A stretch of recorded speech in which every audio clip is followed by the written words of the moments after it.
6 lakh kilometre जो जमीनें हैं वो केवल आदिवासियों की कवर करके रखे हैं।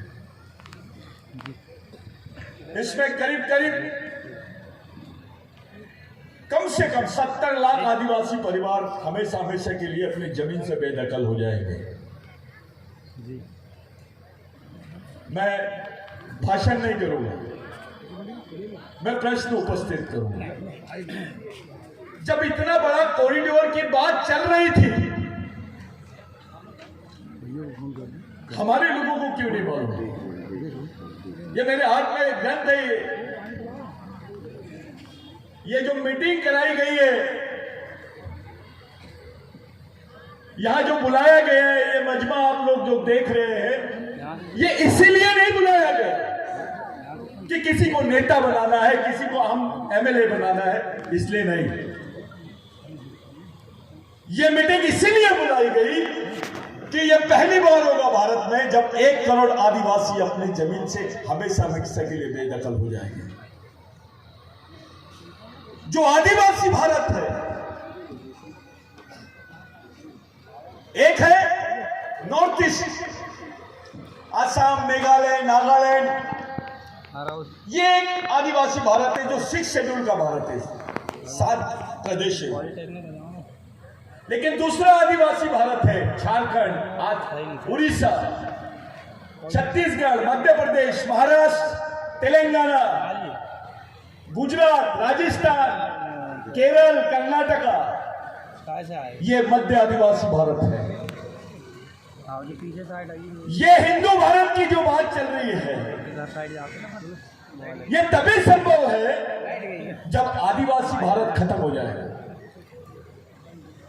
इस देश को हिंदू राष्ट्र बोलना यानी आदिवासी मुक्त भारत की बात करना है। इस देश का मालिक कौन? किसकी है जमीन?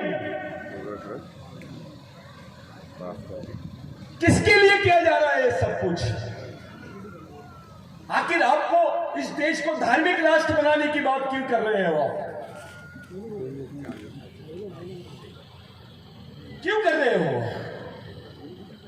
साथियों, ये अगर प्रोजेक्ट पास हो गया, केवल 2800 शेरों के लिए 1 करोड़ आदिवासियों के घर बर्बाद करने का षड्यंत्र रचा जा रहा है। 2800 शेर। 1952 में ब्रिटिश गवर्नमेंट ने जब शेरों की बात की थी इस प्रदेश में, सेंट्रल इंडिया में, जब सीपीएन बना था, तो यहां पर कम से कम 6000 शेर थे। जब आदिवासियों के पास में जंगल था तब 6000 शेर। 70 साल हो गए, गवर्नमेंट के हाथ में जंगल आया तो 2800 शेर। बड़े बड़े पर्यावरणवादी, बड़े बड़े वन प्राणी संरक्षक एनजीओ, ये लोग अंतरराष्ट्रीय कॉन्ट्रैक्ट कर रहे हैं। आदिवासियों के बीच में नेता से ज्यादा पैसा एनजीओ के लोग कमाते हैं। इस देश में जितना फंड मध्य प्रदेश गवर्नमेंट के लिए नहीं आता, उतना फंड एनजीओ के लिए आता है, और ये काम आरएसएस के लोग करते हैं। कोई ताले नहीं बजाए। क्यों कर रहे हैं? हमारे बीच में हमारे खिलाफ षड्यंत्र। एक तरफ आप आदिवासियों को डायरेक्टली आदिवासी नहीं बोलते हो, उसको तुम आदिवासी बोलने के लिए तैयार नहीं हो, तुम अनुसूचित जनजाति बोलते हो। अरे अनुसूचित जनजाति के नाम पर हमको आरक्षण मिला है, लेकिन आदिवासी के नाम पर 5वीं और 6वीं अनुसूची मिली है, जिसको स्वायत्त संस्था बोलते हैं। ये जो मीटिंग कर रहे हैं हम, ये इसलिए कर रहे हैं भाइयों कि इस मुद्दे को लड़ने के लिए उस लायक नेता हमारे पास में होना चाहिए। इसके पहले जब पहला हमारा कॉन्फ्रेंस हुआ मध्य प्रदेश में, इंदौर में, तो पहली बार किसी नेता ने, एक सीनियर मोस्ट नेता ने एक स्टेटमेंट दिया कि आदिवासी इस देश के मूल मालिक है, उनको मूल निवासी का अंतर्राष्ट्रीय दर्जा मिलना चाहिए। और वो बोलने वाले नेता का नाम है शरद पवार साहब पहली बार खुल के बात करने वाले। उसके बाद राहुल जी ने बोला अभी यात्रा के दौरान, बाकी नेता जो है ग्राउंड लेवल पे बात कर रहे हैं, लेकिन देश के स्तर पर, अंतर्राष्ट्रीय स्तर पर पवार साहब ने जो स्टेटमेंट दिया था उसको यूएन में रिकॉग्नाइज करने की बात चल रही है। एक इंटरनेशनल कॉन्फ्रेंस हुआ, समाज के जो आदिवासी देशों के जो संगठन है वो पवार साहब के स्टेटमेंट को बहुत सीरियसली लिए। अभी राहुल जी ने बोला वो स्टेटमेंट को सीरियसली लिए, लेकिन सवाल यह है भाई हमारे साथ लड़ेगा कौन? लड़ाई बोलते किसको है? किसको लड़ाई बोलते हैं? आदिवासियों का साथ कौन देगा? यह प्रश्न सबके सामने खड़ा है। हमारे प्रश्न इतने जटिल है कि बताया नहीं जा सकता। ये जो कॉरिडोर का प्रश्न है यह सबसे बड़ा प्रश्न है। और ये जो आज का कार्यक्रम है, आपको याद होगा ST एट्रोसिटी एक्ट के लिए लोग शहीद हुए थे इसी 2 तारीख को। 13 लोग मरे थे यहाँ। ये वही 2 तारीख है जिस दिन आज आप लोग प्रोग्राम कर रहे हैं।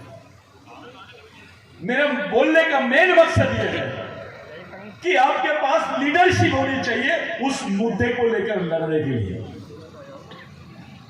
कोई भी पार्टी, चाहे कांग्रेस पार्टी हो, राष्ट्रवादी पार्टी हो, केवल ये मुद्दा लेके जाने की बात नहीं होनी चाहिए।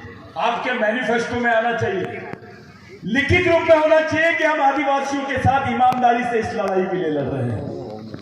ये बात सामने आनी चाहिए, आपका मैनिफेस्टो होना चाहिए। इस देश के जितने राष्ट्रीय संगठन हैं, अगर वो अपने मैनिफेस्टो में लिखते, अपने घोषणा पत्र में लिखते कि यस, अगर हमारी सरकार बनती है तो इस देश के आदिवासियों को संयुक्त राष्ट्र संघ में मूल निवासी का दर्जा दिलाएंगे। षड्यंत्र रचती है कि भारत में आदिवासी नहीं रहता है। खुलेआम बोल रहे हैं भारत में आदिवासी नहीं रहता है, इसका दूसरा मतलब होता है आदिवासी भारत का नागरिक नहीं है। भारत में आदिवासी नहीं रहते, इसका दूसरा मतलब होता है आदिवासी भारत के नागरिक नहीं है। ये मामूली प्रश्न नहीं है, बहुत बड़ा प्रश्न है। ये तो हमारी कौम को खत्म करने का प्रश्न है। आपकी पहचान छीन लेंगे, आपकी जमीन छीन लेंगे, आपके पास क्या बचेगा? आपके पास कुछ बचने वाला नहीं है। ये लड़ाई को हम अगर अलग से लड़ते हैं तो ये लोग बोलते हैं बिरसा ब्रिगेड के लोगों की जो टोपी है वो नक्सलवादी जैसी दिखती है। पवार साहब ने खुलेआम महाराष्ट्र में बोला ये जो टोपी है ये मेरे सैनिक है, मैं इनके साथ में काम करता हूं, मेरे को भी आप बोलेंगे। ये मामूली बात नहीं है, ये प्रोटेक्शन है, बहुत बड़ा प्रोटेक्शन है। अगर कल ये लोग अपने बिरसा ब्रिगेड को नक्सलवादी संगठन घोषित कर दिए तो सब कोई काम नहीं कर पाएगा, क्योंकि जब जब कोई आदिवासियों का संगठन खड़ा होता है ये वही षड्यंत्र अपनाते हैं, उनको नक्सलवादी बोल देते हैं। नक्सलवादी बोल के आपको गोली मारने की परमिशन मिल जाती है, आपको उड़ाने की परमिशन मिल जाती है। मुसलमान ने कुछ किया तो आतंकवादी, और आदिवासी ने कुछ किया तो नक्सलवादी। ये थ्योरी अपनाई जा रही है।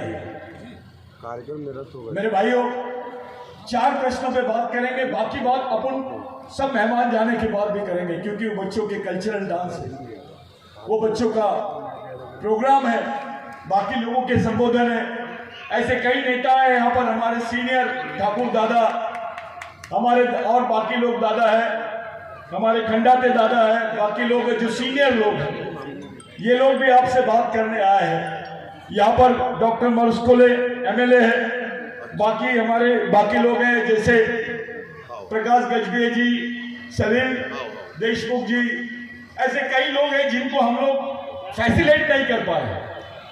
हमारे छत्तीसगढ़ के हमारे भाई आए हैं, अंसार भाई, थोड़ा खड़े हो जाइएगा, इनका जोरदार तालियों से आप लोग स्वागत कीजिए।